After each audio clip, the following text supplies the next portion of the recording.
Bro, I gotta pull up my Letterboxd. Anyway, guys, today we're talking about movies. Yay!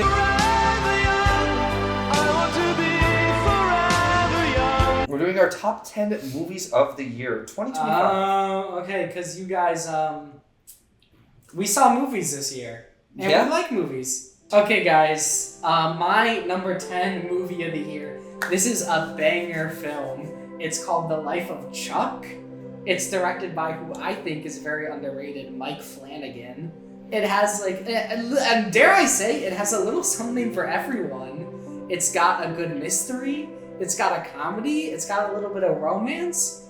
And I actually think it has, something kind of cool to say about, life and what defines our life and what gives us meaning. So I had a really fun time. It's a little cheesy and a little long. But overall, I was honestly kind of moved by it. So my number 10 movie of the year is F1 the movie. Even though the plot is not the deepest thing in the world, it does such a good job at putting you in the perspective of the drivers, which the director, who's the same guy who did Top Gun Maverick, he does a really good job of putting you in these really awesome sequences, making you feel like you're in the car. Brad Pitt's character was pretty funny throughout. It was just a really visually stunning and just amazing production that I thought came together super well. My number 10 is the movie Superman. Now, Superman is a good movie because it makes you happy. Yeah, I'm a punk rocker. Yes, I am. Oh, he is. And it just left me feeling all joyous and happy. And it's just a fun superhero movie, I think. I think it has a little something for everyone, as Gus would say. Then the movie is very awesome. Well, talking about movies that are hopeful and fun, that is not my number 9. Oh. It's a movie called Surat, which is made by a Spanish director, and it's about a father who ventures into visit a desert rave, trying to find his missing daughter. It's just a really sharp thriller. It's really bleak, but it's super good, super on the edge of your seat. And the score, which uses a lot of house music, is really stunning. It's a really bad time. You don't feel good about yourself after you watch it, but I really enjoyed my time watching it. Hey Daniel, by the way, superb job as the banana there. Yeah, good work. I got all my potassium. I peeled you. My number 9 is actually Life of Chuck. Yes! Which is a very, as Gus said, very fun movie. I think the first third of it is one of the best sequences of any movie this year. And it does say a lot about the human condition and what it means to be alive in a sense. And I think it's such a joyous thing to watch, even though it has some sadder themes to it in a way. My number 9 is the movie Friendship. Good pick! This is a good movie. Is that all you have to say? No. But it's a very funny movie, and you don't see a lot of movies like that in the theaters anymore. But it's very funny, it's very goofy, its humor is right up my alley. I reflected on it a little bit, and I don't... it might be my 10th favorite of the year, but then I just keep remembering the subway scene, and it bumps it right back up to 9. My number 8 is a movie called It Ends. It is an indie horror film made by a bunch of pretty young kids, and honestly, they're kind of our age. But it's about a group of fresh college grads who get stuck on a never-ending road. And I think it's really... sorry. It's a really good thriller. The characters are super well written, and for, people with no writing or acting experience, all the characters and performances are super believable. They're all distinct, and you actually really care about the characters on this journey. Just low-budget horror film with a really good concept and characters at its core. I think you'll enjoy the movie, so I'd recommend you check it out. My number 8 movie of the year is Weapons. Ooh, good one. I thought it was really good. It has such a good atmosphere. I think switching perspectives of the characters is super smart and really fills out the whole world that this movie takes place in. The villain is absolutely amazing. And that ending sequence is so fun and satisfying to watch. But it waits so long to actually do the scare. It makes that first scare hit so well. As Gus said, there was a white guy in the theater next to us who was like, Oh, that was a good It scare. was pumped. My number 8 Yeah. of the year is the movie Train Dreams. Ooh, okay. Nice. Now, this is a very peaceful and calming movie. It's kind of dark and some sad things happen, and it makes you really sad, but in like a way where you feel comforted. And it's so peaceful. I think every single shot is beautiful. It just was very touching, and I don't really know what else to say about it. It was just a very touching movie that afterwards I was like, wow, what a film. My number 7 Good Lord. is a movie called It Was Just an Accident, which is an Iranian film. It won the Cannes Film Festival this year. And I think for good reason. It's about a man who was previously imprisoned by the Iranian government and while blindfolded was tortured. And he believes, way after getting out of prison, that he has found the person who tortured him and seeks revenge, but he's not 100% sure if he's even getting revenge on the right person. But the tension is huge, and it's actually surprisingly really funny. And that final act, and especially the ending, really just hits you in an unexpected way and causes you a lot to think about morality in terms of if you fight monsters with brutality, does that make you just as bad as the monsters? Maybe not. You'll have to watch the movie and see. I think maybe. My number 7 of the year is Bugonia. It's about a guy who thinks he knows that a CEO is an alien and captures her. It was so much fun. It's a wild ride throughout. Both Emma Stone and I forget exactly what's the Jesse name. Plemons. And Jesse Plemons do a phenomenal job in that movie. They really sell how crazy it is. It has one of one of the saddest moments of any movie this year, and it really just hit me super emotionally.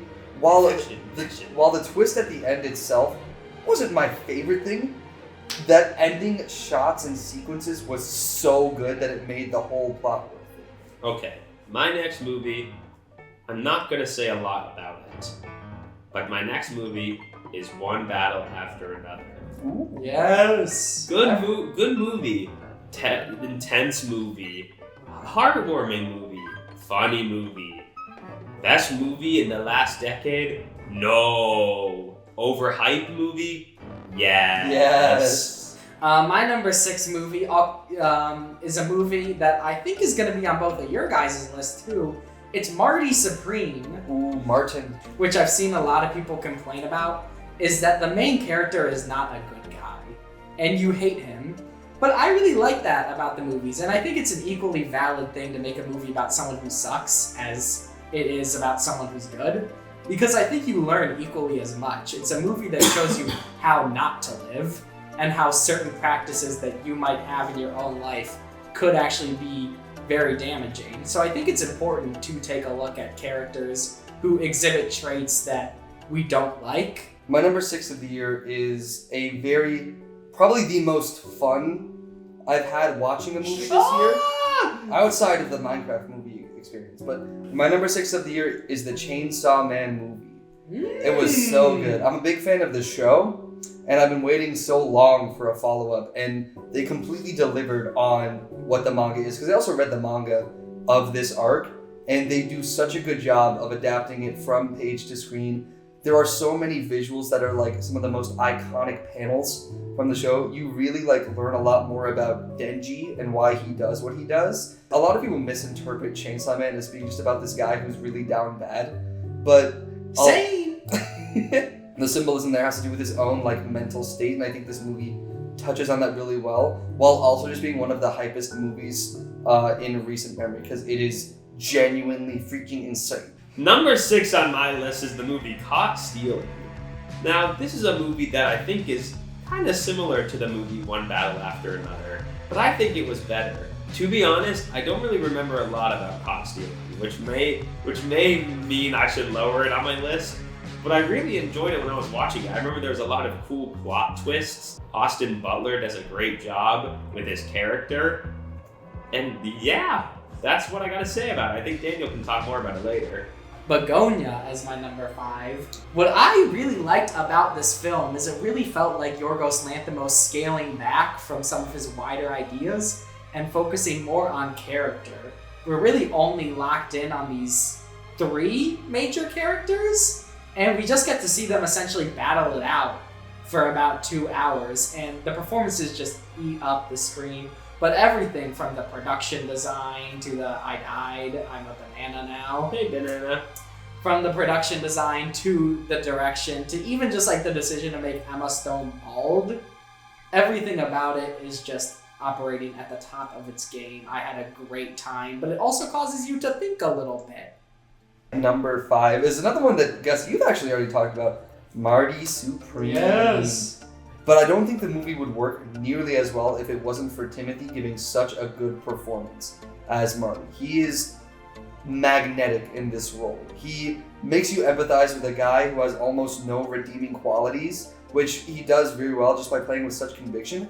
And this cast as an ensemble is also so amazing. If this doesn't win the casting Oscar, I'm gonna be pissed. They got Kevin O'Leary to play the evil billionaire, and he was so funny. He has one line at the end that has stuck with me for the whole movie. If you know what line I'm talking about, if you've seen the movie, you know what I'm talking Drop about. it in the comments if you know what he's talking about. And Tyler, the creator. He also slapped Timmy's bare butt. This feels like Josh Safdie sort of taking what he had in Uncut Gems and sort of the opposite of Yorgos, like scaling it up a bit while keeping like the same type of protagonist and the same general story. He scales up the thing because this was the most expensive A24 movie ever made. Very true. But it was really good. I really liked it. It was fun. Next up on my list, The Naked Gun. Good movie. Oh, it's so funny. And this is a movie, just a pure dumb comedy is something that you don't see in theaters anymore. And it's so funny. And I saw it in theaters twice because when I went once, the pipes burst. And I like the original Naked Gun too. And I think it's a worthy successor, and it had me laughing. And a lot of the jokes I remember still, and I would laugh at if I saw them again. And I just think it's a great time, and I hope that more just comedies like that get made. We're at number 4 now. Yeah, number 4, and this is actually a movie I just saw this morning. Whoa! So I was glad I was able to get it, but it's a movie called Resurrection. And so the movie is about basically a society where humanity has achieved immortality, but in exchange they can no longer dream. So we follow our main character who actually decides to forego his immortality because he wants to keep on dreaming. And I'm not gonna say this is the movie that affected me the most emotionally this year, but from a craft perspective, this is the best directed and shot production. It's basically everything technical. It's the best movie I've seen in that category in years. It plays with so many different styles, so many different colors. It feels like every couple minutes they're introducing you with some new crazy thing, and it just blows your mind that they're able to pull it off on screen. And it's hard to tell exactly what he's going for in every circumstance, but you can tell everything was done with such strong intentions. All right, my number 4 movie this year is This Thing On? Directed by Bradley Cooper, starring Will Arnett and Laura Dern, who are both amazing. Will Arnett genuinely gives such a touching performance as a man who is so conflicted about where he went wrong in his life, and it's such a sweet movie that is like deceptively sweet in a way. The dialogue is super funny. All of the characters are really enjoyable. Everyone has understandable motivations, and it's just a very nice, quaint, sweet movie about someone finding themselves. And it's genuinely one of the most touching movies I've seen in my life. My number 4 movie is the hit summer film Weapons. Yo, wait, I thought about that one. Weapons is just such an awesome movie, and that's all it needed to do. And it's not like in your face scary, but it's like eerie, and like you really want to know what's going on. And when you do figure out what's going on, it's sad, and it's terrifying. And this poor kid is stuck feeding his brainwashed parents, and it's just a really sad movie. But it's also funny, and it's also crazy, and it's also intense, and it's also spooky, and it's so fun, and yeah. My number 3 movie, talking about fun movies, is Nirvana, the band, the show, the movie. Ooh. Now this movie kind of has a Borat or Nathan Fielder type structure to it, where the main 2 characters are actors, but everyone they interact with are like real people on the street who are not aware that they're in a film. And they do things that I don't even conceive of how they went about doing. There feels like there's been so many laws broken in every scene, even just from like a copyright perspective, that you're like, how were they able to convince the government to fund this movie, which they did. This is a government-funded It's a government-funded film. They're operating without rules and just putting out some of the most creative filmmaking I've seen in a while, and I laughed so much. It's super funny. I would really recommend it. But my number 3, I know someone else here is going to talk about this movie, but you got to finally mention Sinners.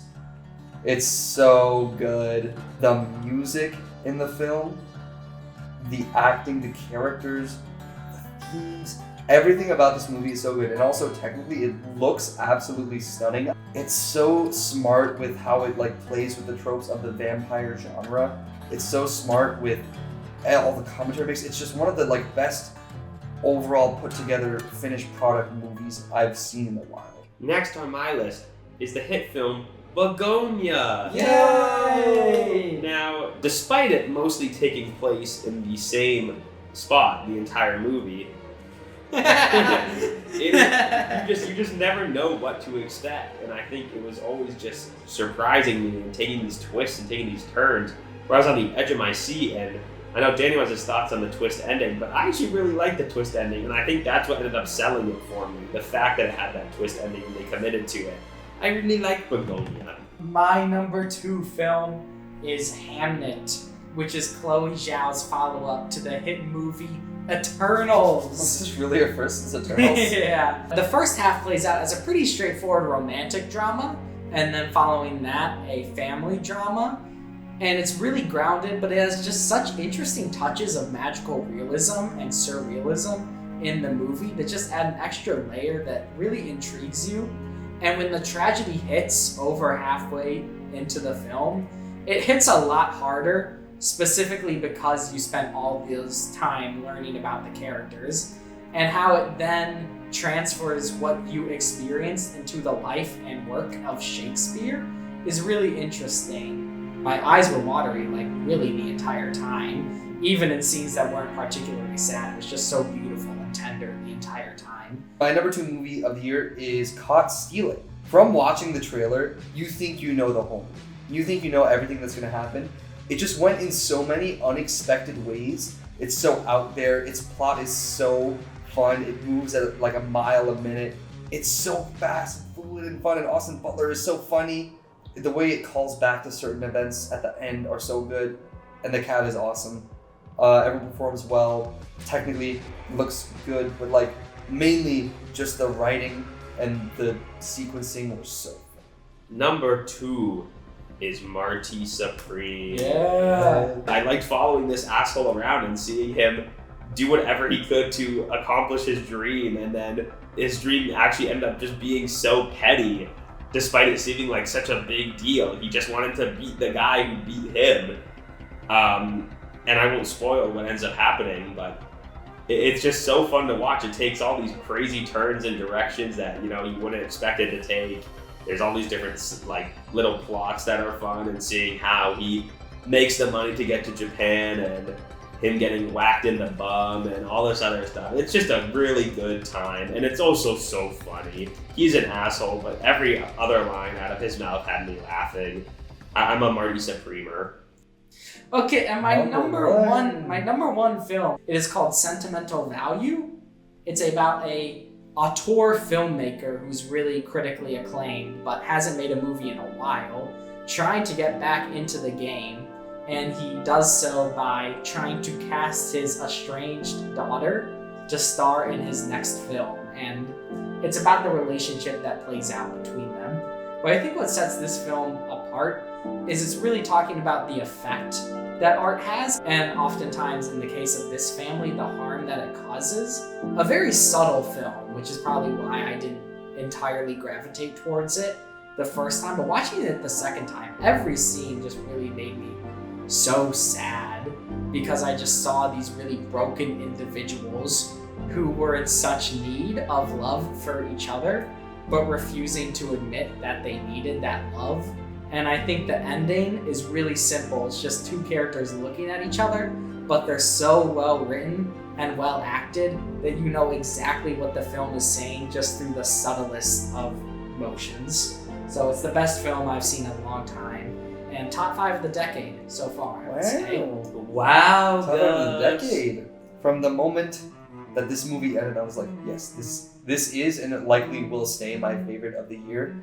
It is No Other Choice by Park Chan-wook, who, oh my god, does he direct this movie. It is so innovative with its camera work, so innovative with how shots are put together. It's so unbelievable. Like, you think you've seen everything in movies sometimes, but then Park Chan-wook makes a movie and you're like, oh no, I haven't seen anything. The main character, you understand him, you empathize with him, and seeing him go on this, like, it's tragedy, like this comedy of errors, this, like, everything about this movie, technical, not technical, the sound design comes into play a lot too. Every single character that you're meant to like and root for, you do, and that makes the eventual killings that happen feel so much sadder. And it ends on such a, like, kind of good but kind of bad, kind of like, you're so conflicted, and it says a lot about, like, employment and what it means to, like, work and what your job means to you in the modern day, especially in the modern day with unemployment being such a big issue. It comments very smartly on the lengths people will go to avoid it, and I think it's a very, very touching, well-directed, and overall amazing film. 5 out of 5. My number 1 film of the year is Sinners. Nothing I saw throughout the year had topped it. It starts off a little slow, but the moment you get into things and you just see everything unfold with the vampires, it is unlike anything else that I've seen this year. Nothing has beat it. I love everything about it. I'm just so entertained, and I do think that everything leading up to the vampires is very important and it adds a lot to the movie.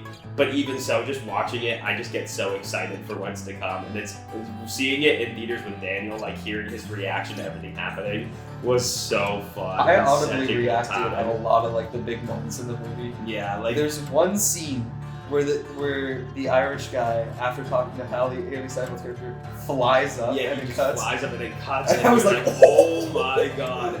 It's just so cool, and the music is so good, and it's such a beautiful movie, and nothing I saw this year after watching it, I was like, that was more enjoyable for me than Sinners was, so it is my number 1. Yeah, do you like movies? Let us know.